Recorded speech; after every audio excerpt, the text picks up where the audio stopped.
Hello, everyone. It's Shane Kanto, your Wasteland Reviewer, and welcome to Lost in the Wasteland, my weekly interview show where I learn a little bit more about somebody else's perspective on movies. And this is honestly a different change of pace because legitimately the past 5 months I've just been interviewing filmmakers and stuff like that, or a few new folks that I've met through Filmstagram and stuff like that. And now it's back to the watering hole of SiftPop.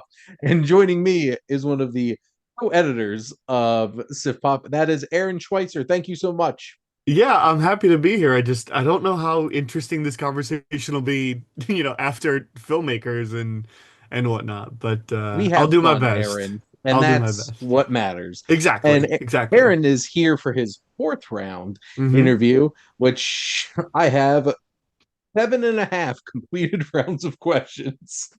I'm I need to go back and finish that round eight set of questions.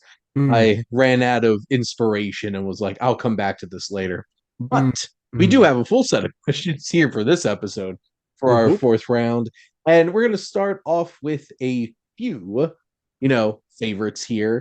But, Aaron and I talk semi regularly because Aaron does host the Sif Pop Writers Room podcast. So you can check that out every Wednesday with all of our fun Sif Pop pals, all the Jakes, and all the Chris's and Yes, all the combinations of them. yes, So yes. there we go. But Whew. let's get started with Yes. Aaron. What's your favorite movie scene? Look, I think for the longest time, my answer has been the hamburger scene from Pulp Fiction. Um, I do think like that this list has that you sent me has made me reassess some of my film takes. So Hmm. for a while, look that scene is just perfect, you know. Boy, how Uh, would cheese?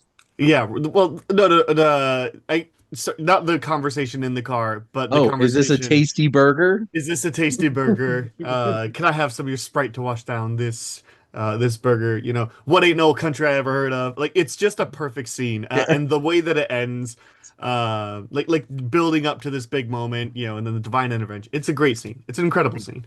Um, but I had a couple that I think dethroned it, and um, for a lot of these questions, I have two options because it's just kind Okay. of my gut feeling.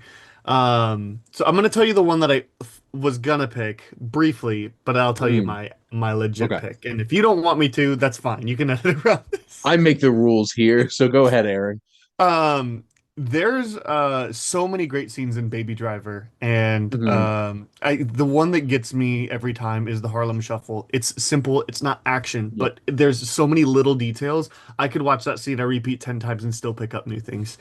And for that reason alone, it's one of the best scenes of all time for me. But I'm gonna take a poll for my second favorite movie of all time, which is Knives Out, and we'll say the donut hole scene is my new favorite scene in film. So. It's a donut hole inside this donut hole.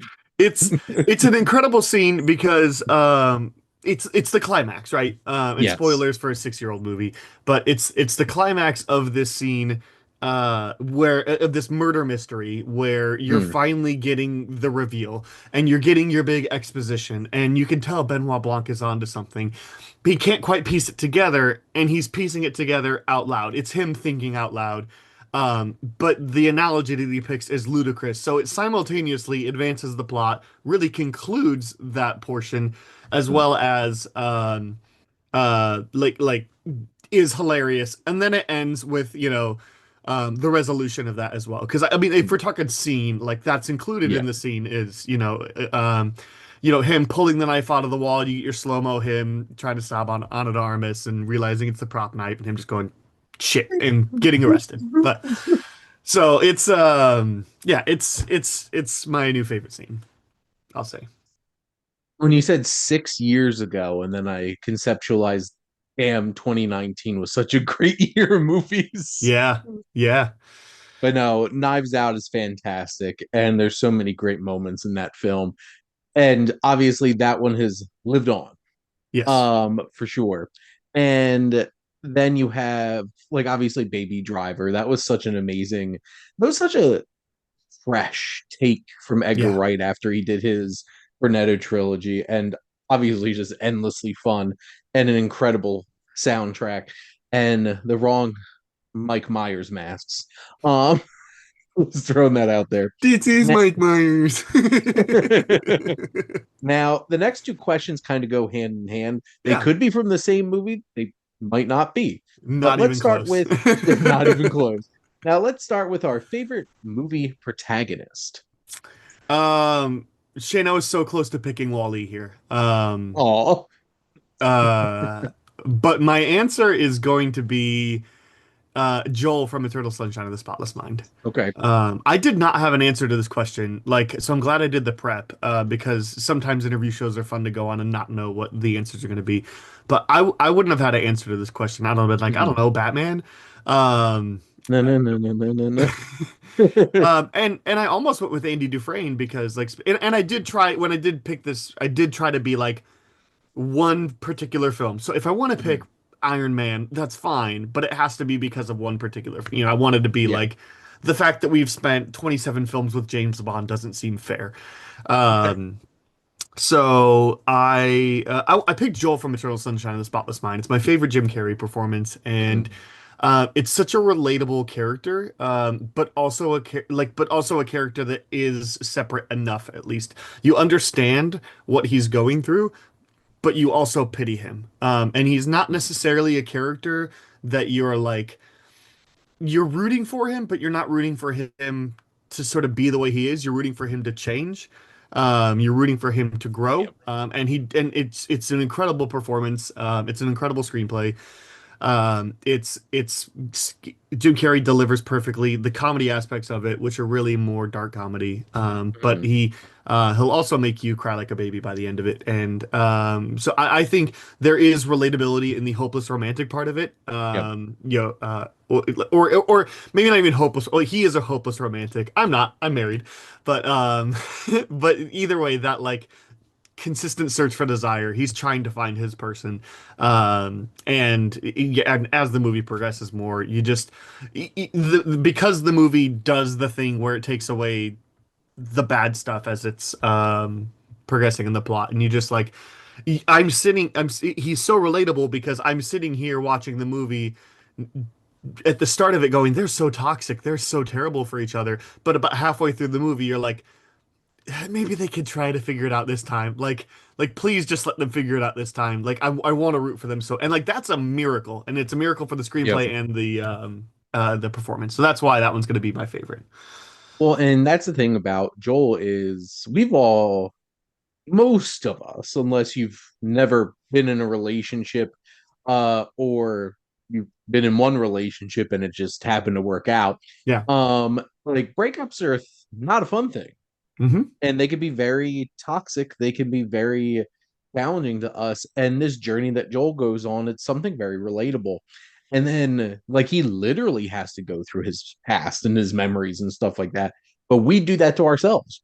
And it's a fascinating film to be able to explore that through. And obviously, Jim Carrey gives a fantastic performance. Now, oh, so I'm guessing Tom Wilkinson is not your favorite movie antagonist from Eternal No, Sunshine. no, So, great antagonist. yep. But yeah. Sneaky antagonist. But Hmm. now, who is your favorite movie antagonist? Um, both of my antagonists comes from Disney movies. Um, As they do. No, yeah. you know, And and again, Shane, I so badly want to say Tony Perkis from Heavyweights. Um, like right. I so badly want to say that. But my heart is telling me in this moment to answer what I think might be the quintessential villain. And it's due to the performance. It's due to this is a person in a franchise, but is only one in one of the movies. Uh, it is a very relatable villain, but it is still a villain. It's somebody where you can understand where they're coming from, but you're still not rooting for them. You're still actively rooting against them, but you're like, but I understand you. It's a combination of intellect and wit and skill, and charisma, but like it's leadership that is corrupted and toxic. And Shane, the person that I'm talking about is Lotso Huggenbear from Toy Story 3. Um, Oh, stuffed bear Nazi. I like when you just think about like he like these toys that are abandoned, right? And it's also a great antagonist because it you could understand why the toys in Toy Story would initially be like, okay, like, and it's almost a surprise that even after Lotso, like, is revealed to be a bad guy, it's almost a surprise that there's still not people, some of the toys saying, but I still kind of want to go with him because they feel abandoned. To this daycare center. You could, and especially somebody like Jesse, who had her Yeah, experience with, potentially Andy's mom, right? Um, it's just it's a very relatable character who is the exact antithesis of or who is so similar but also so different than the character. It's and John Goodman's performance is incredible. So, fun fact, that is Ned Beatty, oh Academy shoot, Award nominated Ned it's Beatty. he sounds so close to John Good. I swear I thought it was Goodman. Damn, if that was John Goodman. That's right, you're right, Ned Beatty. Well, because that's the interesting thing, because John Goodman's already in a Pixar movie. Yeah, Monsters Inc. Yeah. I don't know. James Maybe P. maybe Sullivan. But no, maybe I've just Ned been watching Beatty's Righteous Gemstones too much recently. I swear I hear lots of hugging, but yes, you're right. You're right. I could definitely hear that no, but Ned Beatty's performance is fantastic because he has that oh come on here Yep. with That like that southern warmth drawl, that and molassesy, he slow. smells like strawberries. Hmm. Um and then you find out that he's a Nazi, fascist, fascist bear, and Yeah. locks them all up. And that's the thing too. He's hurt. Yeah. And that's what works so well about that character is like it's like it's one of those things where it's like, who hurt you? We know who hurt Yeah. him because we get to see the story. Um, and then he there's a couple of moments of comeuppance where Big Baby, he's like, stop acting like a big baby. And Yep. he chucks him in the dumpster. And then of course he winds up on the front of his truck, Yep. which is fantastic. Much deserved, Lotso Huggin Bear. Much deserved. Yeah. But no, that's a great pick. Now, one last favorite for now. Thinking about what's your favorite movie ending? There's lots that I could pick from, and I don't have an alternate for you because it is Cinema Paradiso. Yep. It's it's the yes, it's the chef's kiss. Yes. Especially for film lovers like us. Mm. It simultaneously like you could watch that clip on its own and it would mean something, but when Yeah. it's put in context of the film, it takes it to that next level. And then I would even argue that it enhances the film the more that you watch it, and the more that you spend time with this beautiful film. That Giuseppe Tornatore made. It's just it's so impactful. Like the music alone should bring a tear to your eye, but it comes with such an emotion. It's such an emotional film that has Mm. buildup, but has slight releases along the way. But when it finally gets to that ending, it's just like okay, I can let all the emotions out now. Mm. Yeah. Um, but it's also maybe like the only movie that I'd recommend the theatrical cut over the director's cut. Um, for reference, if you haven't seen the movie, like it's Mm. 45 minutes longer and adds nothing. Like it adds context, but like I don't think I'll ever watch the director. It adds a little bit of context, but I do kind of like some of the uncertainty because there's just like Mm. plot threads hanging, and because like that's life, and it's about a person's relationship with a woman, and but trying to reflect that through a person's relationship with film. And Oh, sometimes there's that just not answers. montage of kisses Hmm. is just something beautiful, and just the way that he's sitting there Yeah. and just getting welled up with emotion, sitting in that screening room in that theater. And yes, Ennio, Ennio Morricone, and Hmm. all of his music, which is just Hmm. so masterful. And for some synergy here, at the very end of this year, Aaron and I are going to be talking about a 3 hour Ennio Morricone documentary on the writer's room. So there you It's go. 3 hours long. Oh, ugh. It is a 3 hour long I mean, documentary. great. I just didn't realize that. Yeah, I have my DVD right down there. Um, of it. But no, the ending of Cinema Paradiso is just absolute beauty and just capturing something so so personal and primal and just letting out all that catharsis. It is legitimately one of the most cathartic endings to a movie you're ever going to see. Yeah, And that music is just like the cherry on top. yeah. Now, Aaron, what is a film do you wish you could watch in a theater for the first time? Um, is this intentionally left open-ended? Like, So I realize, so I haven't done this round that often, but I know people are interpreting this. Is it like you could, like you, like I have how? answers for however you want to interpret it. So my idea was, what's a film that you really wish that the first time you ever watched it, you could go Mm, back and watch it in a theater? okay. Um, yeah, it's probably one of two movies. Because I'm also thinking like a lot of the big answers, like I did see in theaters. You know, I saw Mhm, Avatar. I didn't see Avatar 1 in theater. I saw Avatar Way of Water in theaters twice. mhm, And I saw like Interstellar in a theater, on an IMAX screen. mhm. Um, I for what you're saying, it's probably going to come down to two, but I'm going to pick one because one of them, Saving Private Ryan, came out when I was born, but not like old enough to go to the Yeah, movies. Because that's what, 97, 99, um, 98, right in the middle. Great. I right was in the three. middle. Nobody's taking the three. Nobody should be taking the 3-year-old to Saving Private Ryan. But No. I was 17 when Inception came out and did not see Inception in a theater. Mm, And that's like a perfect like it was like I think it was the first movie I ever watched on Blu-ray. So like that's good, still good something. choice.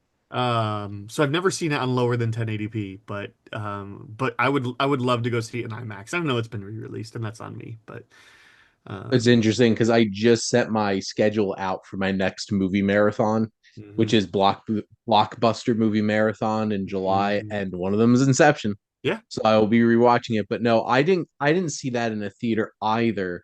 The first Nolan film that I saw in a theater was The Dark Knight Rises. So the next one that he Yeah. made. And Inception would be an amazing experience to be able to see in a theater. Especially if it was like your first time watching it. Honestly, one of my answers is kind of close as The Dark Knight because I watched that on DVD when that immediately came out. But damn, I wish I saw that in the theater. I did see that Oh, one in a theater, but didn't.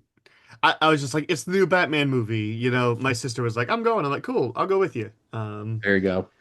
Anyway, I've seen everyone since Dark Knight Rises in a theater, and then I saw Tenet at a drive-in, which was some shipping containers piled up with a screen on it. Just how Christopher Nolan intended. yep. How very New Jersey of you. To be My fair, I had to drive into Pennsylvania to do that. how very That Pennsylvania of you. it was My a Philly Film Society did that during COVID. I mean, look, at least they're trying, right? Yeah, Like I can appreciate that. I saw Tenet in IMAX, because my theater was like, we'll sell like 5% capacity and everybody has to wear a mask the whole time, and I'm like, I can live with that for the new Christopher Nolan movie. I wasn't gonna go see like Mortal Kombat or Godzilla versus Kong that way or anything, but sure. um. My answer, if this would have been go to a time machine and go to opening night of any movie, would have been Empire Strikes Back. Just to hear that reveal of Darth Vader saying, "No, I'm your father," would have been just legendary. There you go. Um, so, Oh, being in a theater and not knowing that was going to happen. and right, Wild. like that's the thing is like I Yeah. grew up in a world where it was common. Everybody knew Darth Vader's Luke's father. Mm. Um, you know, And then we got a whole entire trilogy of movies telling us how that happened. Well, kids, this is how I met you. What a spin-off that would be. Um, Yeah. Now I know I'm a huge fan of documentaries. Mhm. I know not a ton of the SiftPop folks seem to watch a ton of documentaries. But Aaron, if you could pick one subject matter that you would love to see get turned into a documentary, what would it be? I thought about this long and hard because there are so many great documentaries out there. I don't Mhm. watch a ton of them. I like to watch them though, and I certainly wish I watched more. But a lot of times they just don't get the advertisement. So a lot of times it comes from word Yeah. of mouth of people saying things, and then I'll look them up. Or, something like what was that the underwater one that got turned into a movie earlier this year with Woody Harrelson? Is it like Deep Oh, Water or something like that? Um, what the hell's the Dark actual name? dark something, deep something, whatever. Deep breath. Um, Yes. and like that trailer looked really cool. And then I was like, oh, there's already a documentary on that. I'm much more interested in watching the documentary. Yeah. So like when something like that happens, then it's like I'll just go watch the documentary. But or when something like when Three Perfect Strangers came out, that it was like everybody's talking about this, got to go see it. Yep. Awesome. It's like there's just so many great documentaries out there. And especially in the age of even like YouTube, there's many great just Mm. random people making YouTube documentaries out there. So I want a time machine and I want to go forward to whatever year the MCU is no longer relevant. And I want to hear Kevin Feige spill the beans on all the things that almost happened that didn't happen. I want to It's hear I want to hear, John Favreau is retired and living in a cabin in the woods, and and certain people that it matters have passed or whatnot, or just pieced out and Sean Connery and been like, do whatever you want, Um, I just can't wait for the Kevin Feige tell all, or Kevin Feige films this and has it sealed in a vault to be released after the release of his death or something, so that yeah. like I just want to hear him be like, yeah, so here was our initial plan for this, and we hired this person, and we were just about to be filmed, like all the stuff that like we think has been rumored for a while, All the things but we think but we know the story of. exactly, right? Like, and like also logistical real reasons on why, like, on Hmm. certain things, not the whole press answer of scheduling conflicts. Tell me Hmm. why Scott Derrickson left Doctor Strange in the Multiverse of Madness, and then tell me how you convinced Sam Raimi to pick that up. Like, Yep. um, tell me about how close was Joaquin Phoenix really to getting that role? How close was Tom Cruise to getting Iron Man? Like these things that like we know, or but also if you could do this certain things different, how would you do that? And like especially as we got into like recent MCU stuff that's gotten really Yeah. complicated, like I can't, it would be so much like, yeah, we almost did this and we're glad we did this. Like until you get to Endgame, they're like maybe a few hiccups along the way, but when you get to like, you know, I'm sure that they wish they would have cast somebody else to play Kang because of, events that Yeah. happened off screen, in actors' personal lives. But also like I just I want him to rip on Quantumania a little bit to be like it's not what all we intended, but we kind of just we got what we got. I don't. I want the Kevin Feige tells all the secrets of either confirming things that we've believed or all the things that's like you guys don't even know this, but you know, And like I'd be down especially for when you that factor documentary. right, especially when you factor in like the whole Avengers came out in 2012, same year as the Amazing Spider-Man, and they were working on that Spider-Man deal. And because there was those leaked emails where they were Amy Pascal would essentially be like, "Hey, Amazing Spider-Man 2 did crap," like in 2014. Like, can we join with you guys? And they were like, if you do, we're gonna get a whole new Spider-Man. You got to scrap your stuff. And eventually, that's what happened. But like, I want to know how close we were to getting Andrew Garfield, you know, Mhm. led, Kevin Feige directed, or like, I want to know. I want Feige to spill the beans. And the documentary is just called Feige's Beans. And it's like, boom, all of it. There Yeah, you go. yeah. So now, surprise to everyone, I'm going to ask some questions that are not movie related. Mm, hmm So shifting gears into some television, which is closely related, but whatever. Now, Aaron, what is your favorite television show? I generally give two answers to this because I think it's Okay. so unfair to compare 30-minute comedies to hour-long epics. Hmm. So I give an answer for a light watch and a big kiss. And if you really had to pick one, I'd pick the 30-minute one, I think, which is Scrubs. Nice. Um, I do consider season 9 more of a spin-off in headcanon than the real thing. But Scrubs is a perfect like to watch on reruns, but also sometimes like and you'll laugh the whole time, but also sometimes you really feel things and you'll cry and you'll be Hmm. like, thought this was a fun show. And then they'll make you just gut butts laughing immediately. Um, it's a great balance of comedy and drama with sort of teetering on the line of soap opera, but still being like realistic enough and in a lot of ways making fun of soap operas. Hmm. And it's the biggest master of playing with audiences' expectations and Bill Lawrence made it, and it's Hmm. like it's also why when he made Ted Lasso and specifically season 2, where it did a lot of like, hey, we're showing you, and everybody's gonna be thinking because this is the way that movies have been done that Ted has been texting Rebecca on the dating app, and then all of a sudden we're gonna pull the rug out from under you, but it's gonna make total sense. And it's like, yeah, like because he did that for 8 seasons in Scrubs, Hmm. so. Um, Which I have not seen Scrubs, but it is on my watch list, my endless, endless television Yeah. watch list. Yeah. But I've heard nothing but great things about Scrubs. So when I get around to it, I'm excited for it. As you should definitely get around to it. But it is also one of those where I own the DVDs and they're pretty cheap. I'd recommend you do the same because a lot of the licensing expired. So like just a note, if you can find them at a DVD Mhm. shop for cheap, consider doing that. Because the music is also incredible. Because Zach Braff had a big play in that, and you've seen Garden State. Um, my answer for my long is Watchmen. It's sort of a cop out answer because it's only like 9 episodes, and Doesn't matter. I know, right? But like, but but Lindelof had offers to extend it, and he just didn't want to. And from my Um, understanding, he that did the offer, anti-Lost. Where it's just like, no, this is ending where I want this to end. well, and my understanding is essentially HBO left him in a place that was like, let us know if you ever change your mind. Now, who knows with the Zaslav like takeover or not? But my guess is if Lindelof had an idea and went up to HBO, they'd be like, "Yeah, I don't care. Like, we'll greenlight it." Like that was wildly successful, incredibly great, Go, go, incredibly go. influential.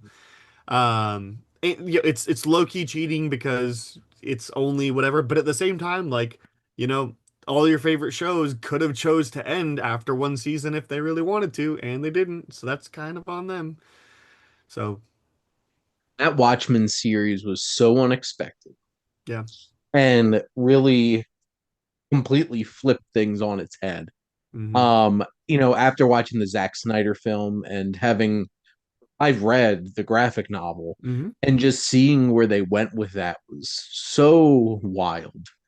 And you know, I'm a humongous fan of Lost. Lost is still my favorite show ever. Sure. Despite the fact that it was supposed to end like 3 seasons before it did.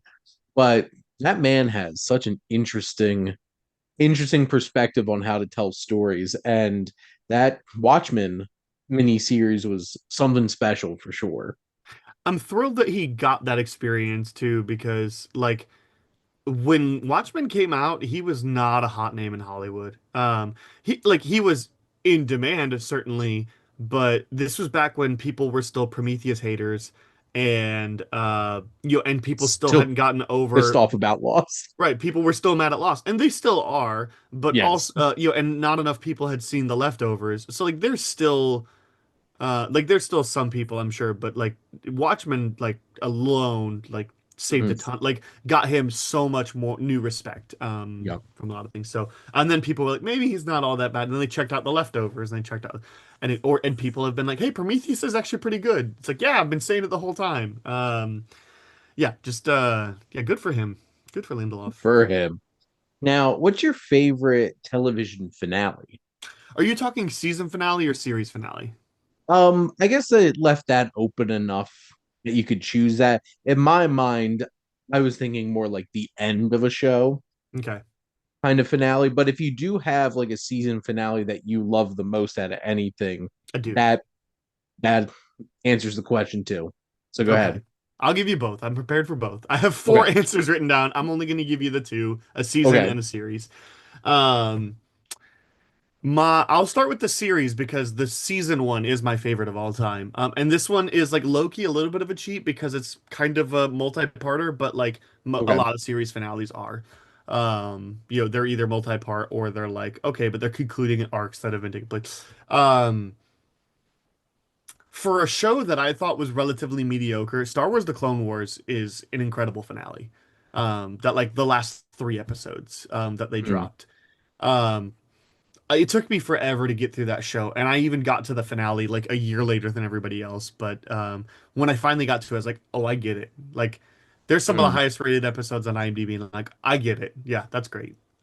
So, That whole entire arc with Ahsoka mhm. and Maul and Mandalore and everything. I haven't actually I prioritized finishing Rebels probably because it was shorter. Um, Okay. I've finished Rebels.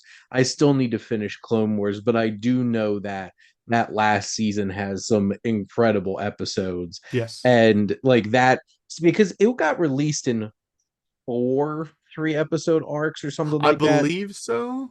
Doing Andor before Yeah, Andor did Andor, um, and yeah. like I know that last arc was something special for a lot of people, so There's like the I just first jumped to three. that.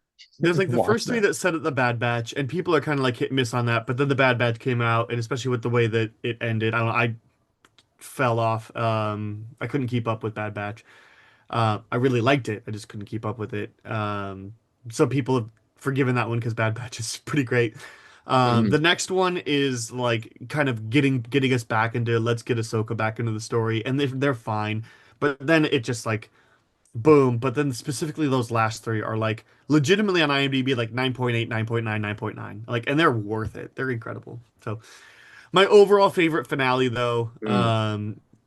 and if the show ended here, it would be my favorite show of all time, because it's the season one finale of Westworld.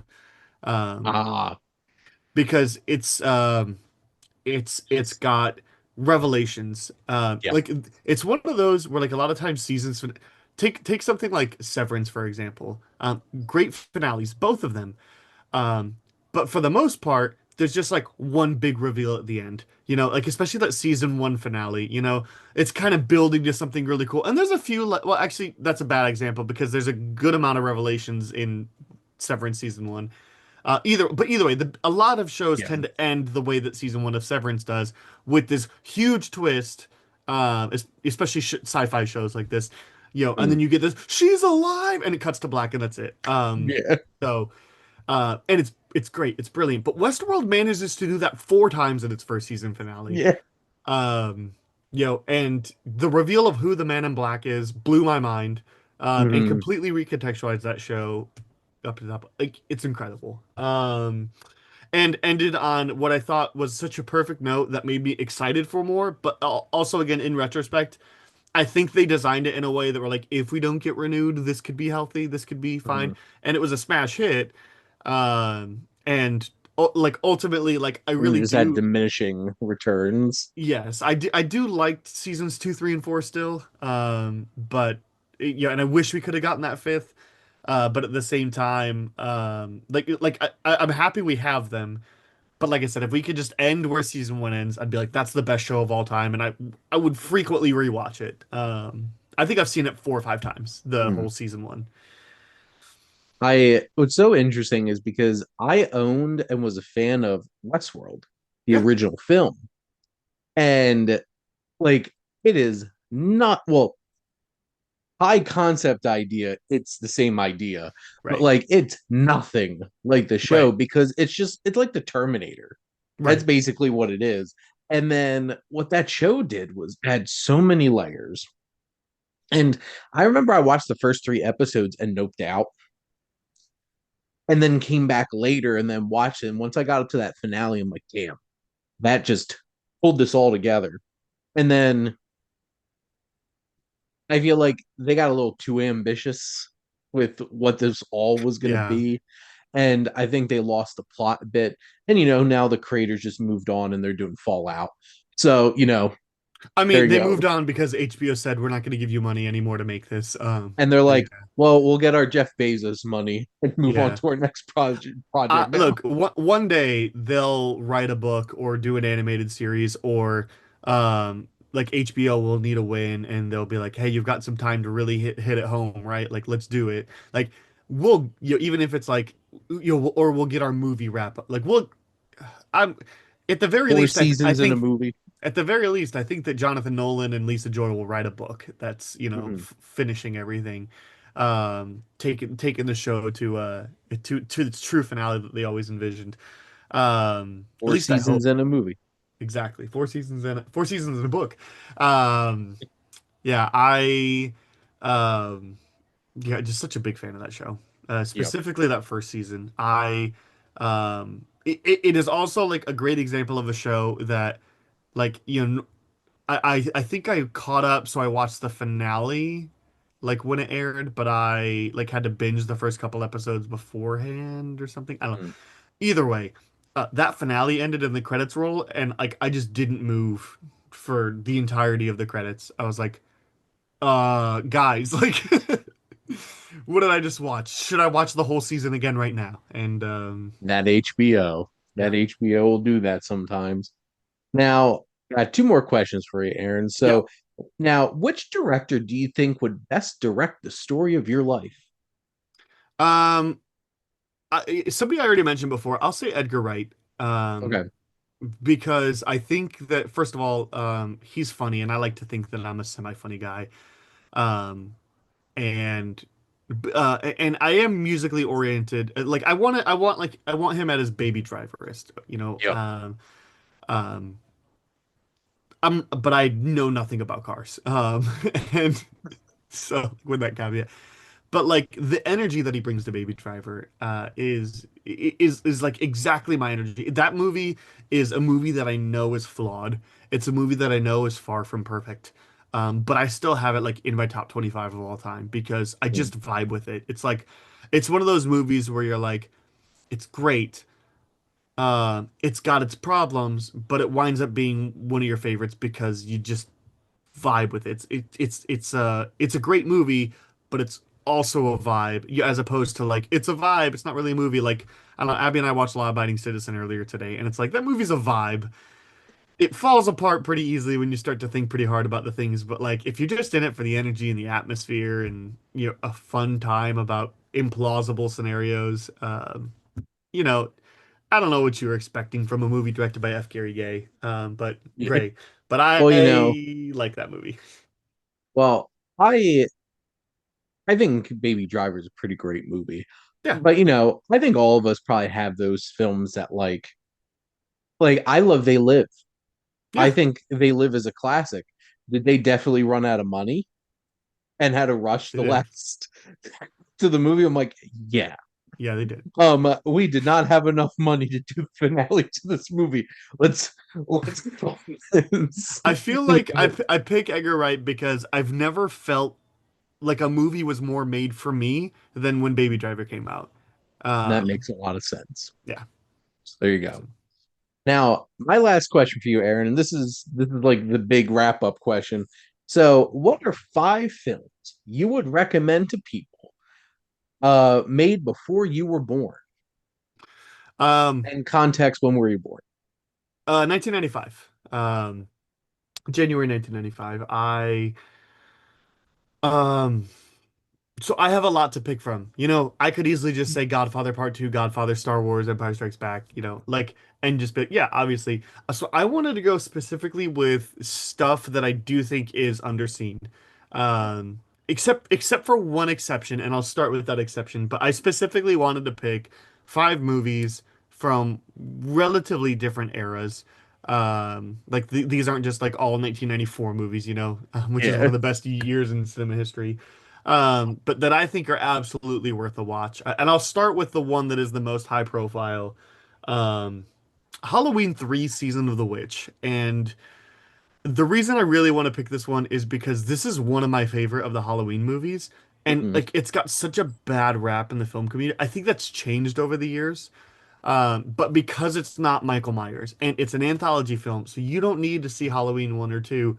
Or if you've only seen the original Halloween, and like frankly, that's maybe like a pretty good route to just go for at this point. Yeah. Um, but like three's a lot of fun. And Hmm. especially if you don't really know what's going on, and it's got like some great performances. It's got an incredible ending. It's got like a tune that will stick in your head for the rest of your life.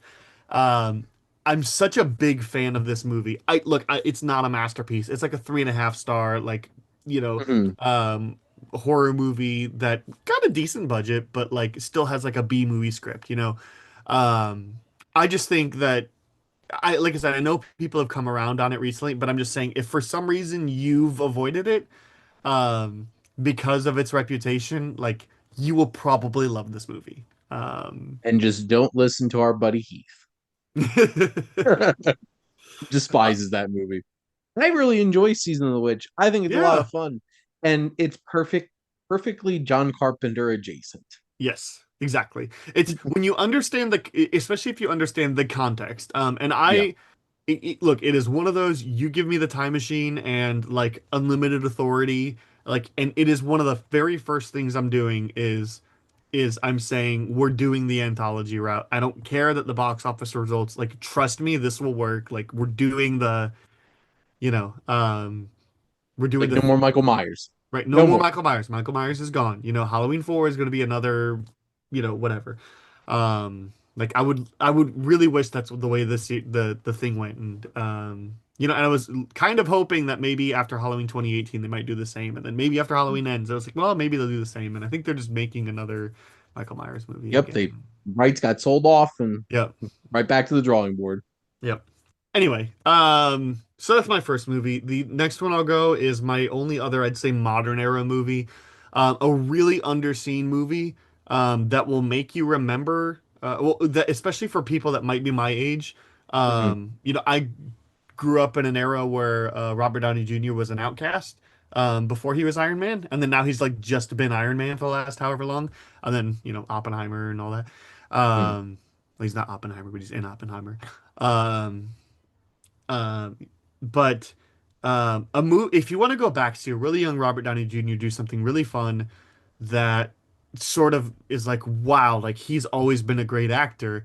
He's probably also on a lot of drugs at the time, but Heart and Souls is just such a heartwarming movie that I just vibe with. Mhm. It's hokey.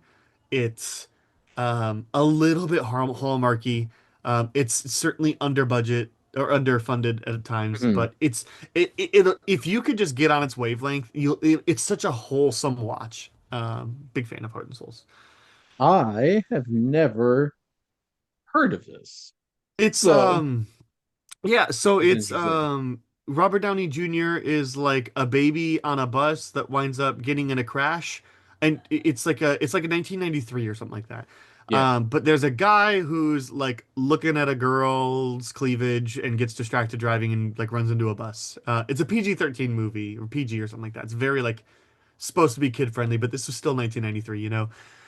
Anyway, the people on the bus wind up dying except for this baby. And or somehow like there's a baby involved. Anyway, but it's all these souls on this bus, which was like 6 or 7. It's not like a Mm. huge amount. But they sort of get trapped in and intertwined with the soul of the baby, who grows Interesting. up thinking that they're imaginary friends, and one day says like, "Stop! You guys are like getting me in trouble. Parents are doing therapy, like trying to get me in therapy and all that." Like, and so they be quiet for years, and then years and years and years later, we got like 25-year-old Robert Downey Jr., who's like a lawyer, like trying to start his career. But the souls are still tethered to him, and somehow they reappear, and like because he says something and they reappear or whatnot. And he has to go fulfill each one of their last wishes, like to give them that final, like, my soul is content, I can finally ascend into heaven, or the afterlife or whatever. So Very interesting. And this is from hallmarky. Ron Underwood, the director of Tremors and City Slickers. Interesting. Did not know that.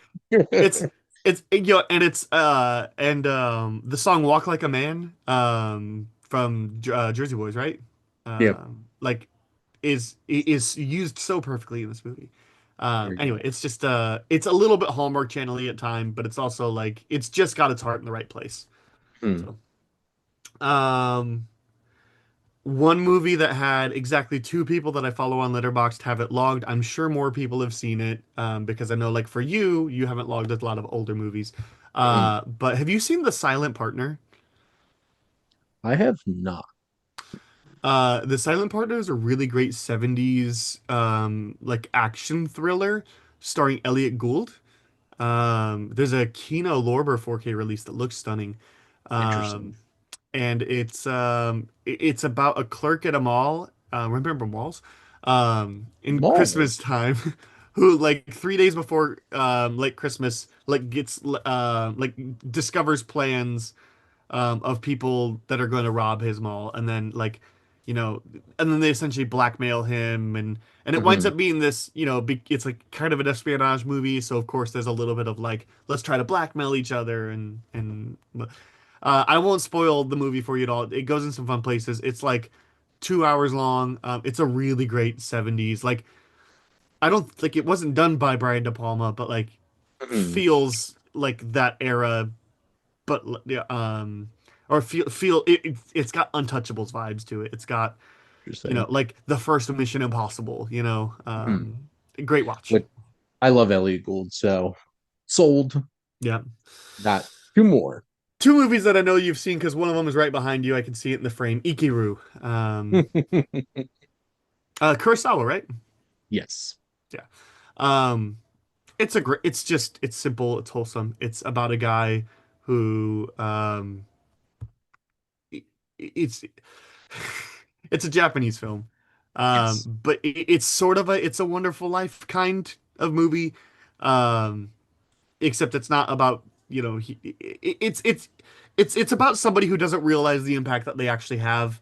Yep. Because he doesn't think his life is going so great, and it's a movie that just made me bawl by the end of it. I love Ikiru. Yes. A great Kurosawa film that's not a samurai film. Yes.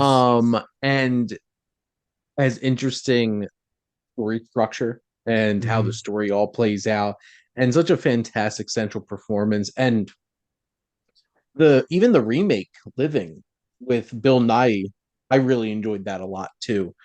A very underseen film that came out a few years ago. And then our last one, Shane, do you know my favorite Hitchcock film? is it Strangers on a Train? It's not, but I do love Strangers on a Train. My favorite Hitchcock film is Rope. Um, it's like an hour and 20 minutes. It's Yep. tense. It's violent without being like physically violent, except for the very intro.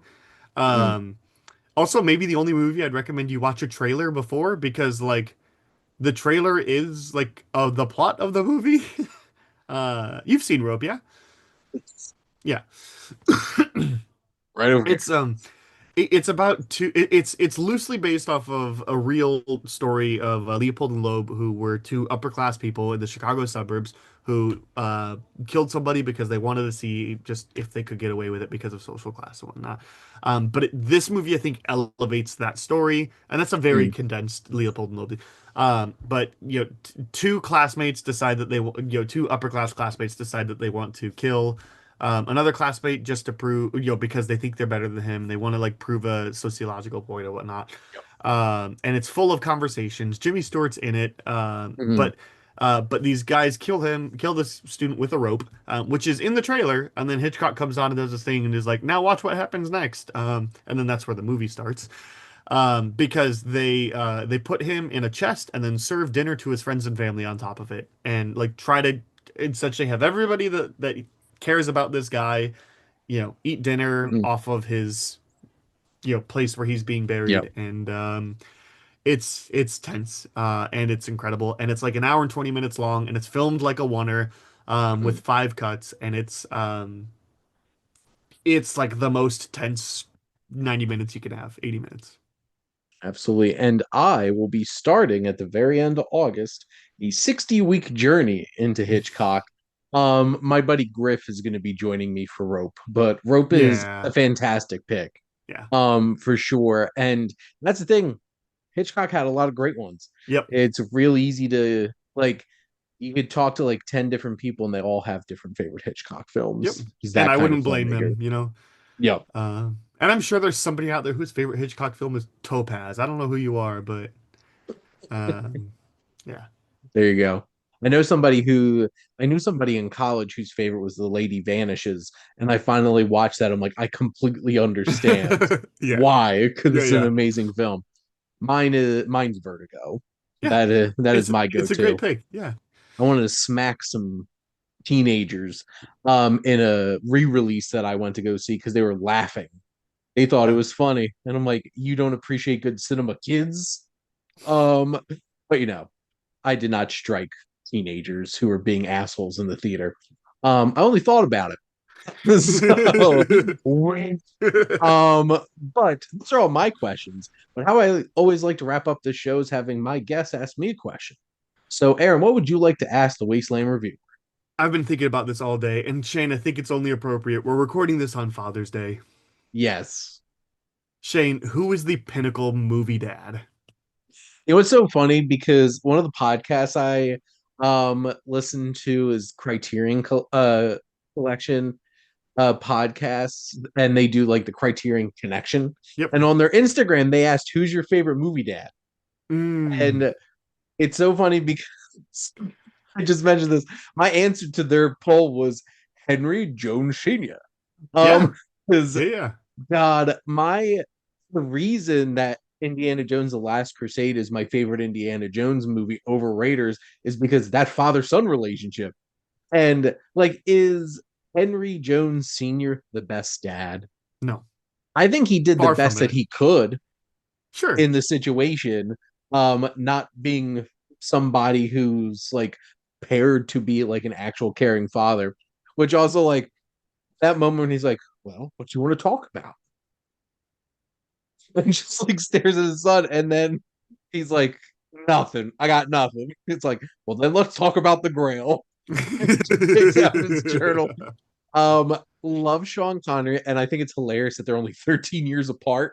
Yeah. Here's the thing: Sean Connery like leaped 20 years in age and then Yeah. just stayed there. This man was voted sexiest man alive around that time. As soon as he stopped being James Bond, he was like, I guess I'm old Sean Connery now. Like, Yes, I don't wear my toupee anymore and I'm going gray.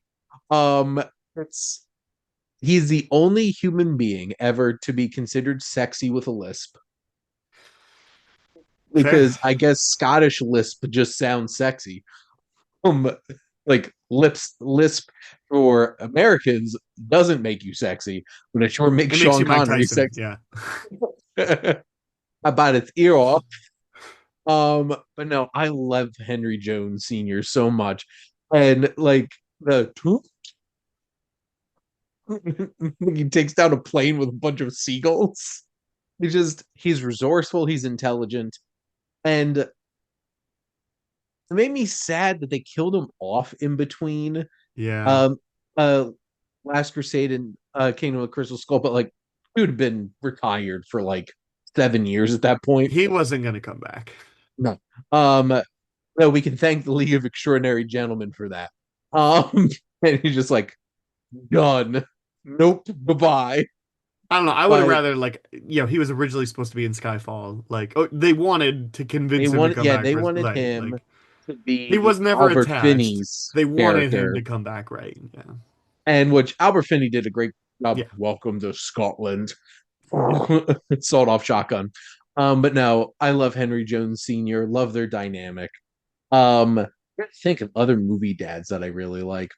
Um, I feel like there's like my wife would be upset with me if I didn't mention Goofy. From a Goofy movie Oh, yeah. because Goofy is an amazing dad. Yeah, that's a great pick. He loves Max so much. But no, got to go with Sean Connery. Um, he'll make you say things in Latin, but he does it for good reasons. He wants you to grow. There you go. But that was a fun question, and that was actually very topical for us Yeah. recording this on Father's Day. So, but Aaron, thank you so much as always for coming on and talking movies with me. Yeah, I had a blast. It's always great. And thank all of you out there for always tuning in and supporting your Wasteland Reviewer.